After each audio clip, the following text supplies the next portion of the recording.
Scripture reading. A reading from the first book of Kings, chapters 9 and 10. Chapter 9. When Solomon had finished building the house of the Lord, and the king's house, and all that Solomon desired to build, the Lord appeared to Solomon a second time, as he had appeared to him at Gibeon.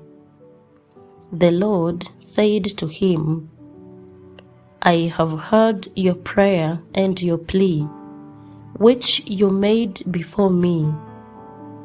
I have consecrated this house that you have built, and put my name there forever. My eyes and my heart will be there for all time. As for you, if you will walk before me, as David your father walked, with integrity of heart and uprightness, doing according to all that I have commanded you, and keeping my statutes and my ordinances, then I will establish your royal throne over Israel forever, as I promised to your father David, saying, There shall not fail you a successor on the throne of Israel. If you turn aside from following me, you or your children, and do not keep my commandments and my statutes that I have set before you, but go and serve other gods and worship them, then I will cut Israel off from the land that I have given them, and the house that I have consecrated for my name I will cast out of my sight, and Israel will become a proverb and a taunt among all peoples. This house will become a heap of ruins. Everyone passing by it will be astonished and will hiss, and they will say, Why has the Lord done such a thing to this land and to this house? They will say, Because they have forsaken the Lord their God, who brought their ancestors out of the land of Egypt, and embraced other gods, worshipping them and serving them. Therefore, the Lord has brought this disaster upon them. At the end of 20 years, in which Solomon had built the two houses, the house of the Lord and the king's house, King Hiram of Tyre, having supplied Solomon with cedar and cypress timber and gold, as much as he desired, King Solomon gave to Hiram 20 cities in the land of Galilee. But when Hiram came from Tyre to see the cities that Solomon had given him, they did not please him. Therefore he said, What kind of cities are these that you have given me, my brother? So they are called the land of Kabul to this day. But Hiram had sent to the king 120 talents of gold.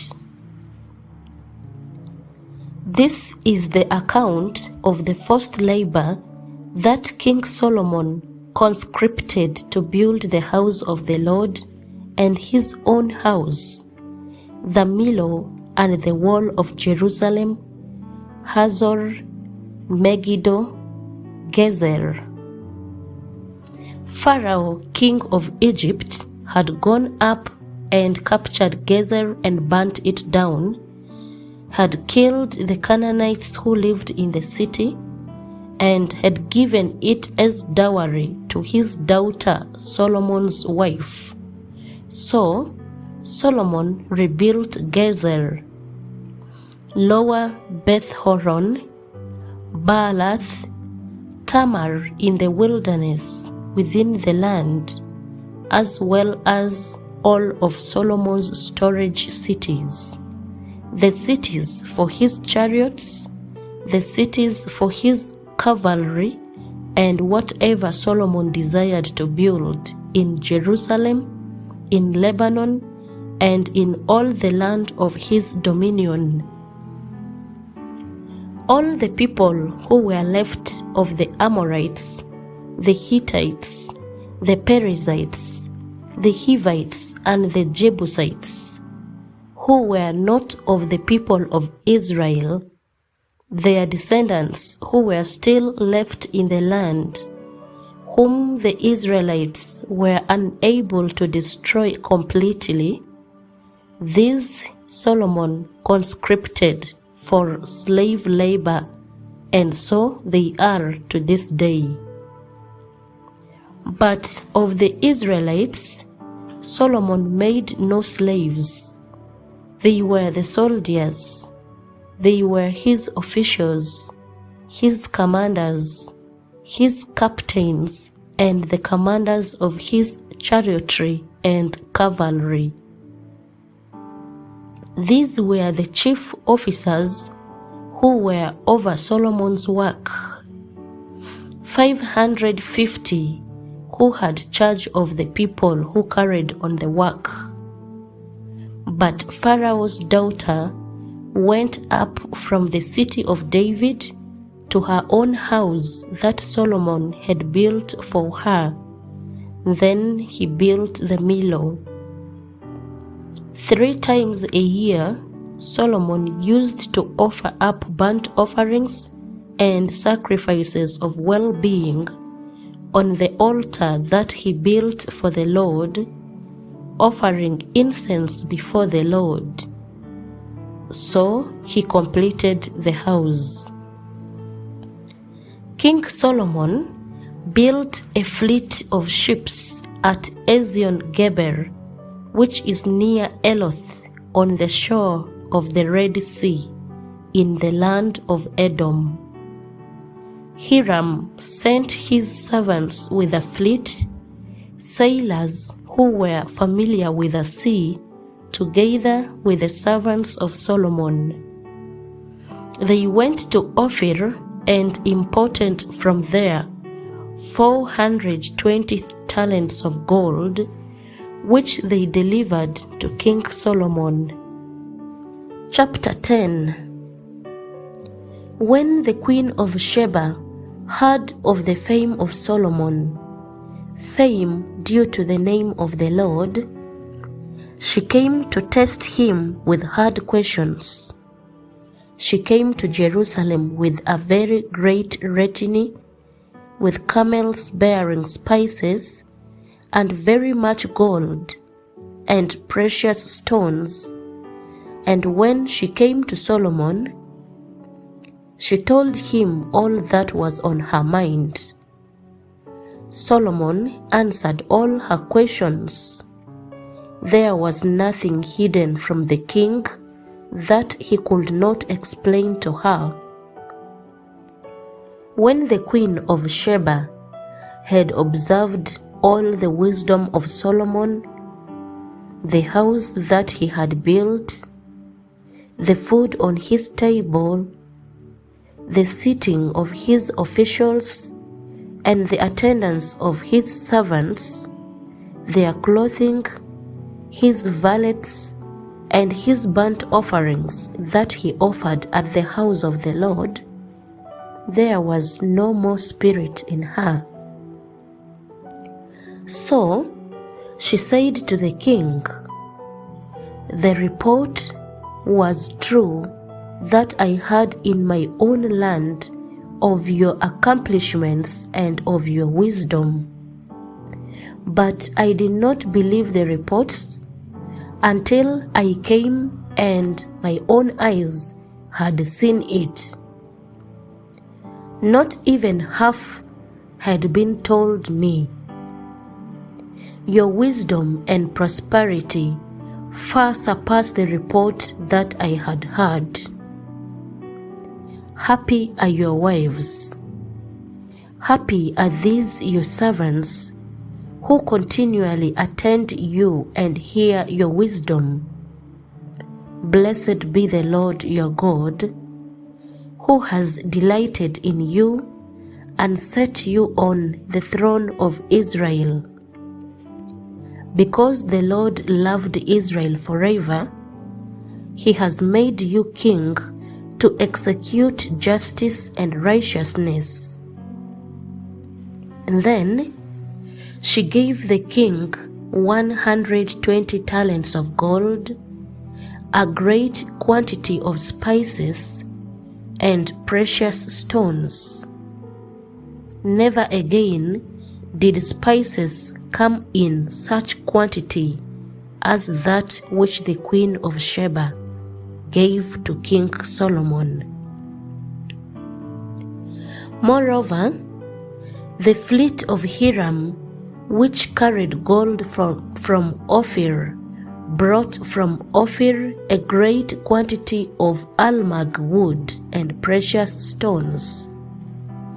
From the almug wood, the king made supports for the house of the Lord and for the king's house, lyres also and harps for the singers.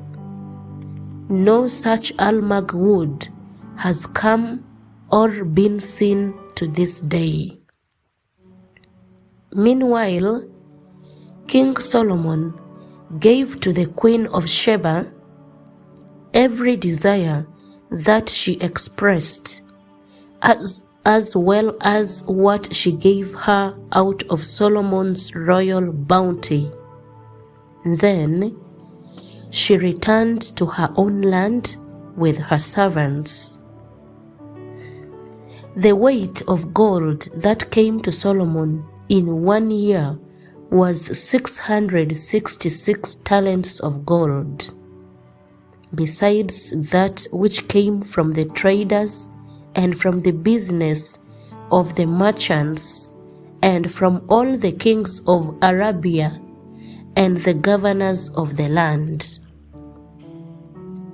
King Solomon made 200 large shields of beaten gold. 600 shekels of gold went into each large shield. He made 300 shields of beaten gold. 3 minas of gold went into each shield, and the king put them in the house of the forest of Lebanon. The king also made a great ivory throne and overlaid it with the finest gold. The throne had 6 steps.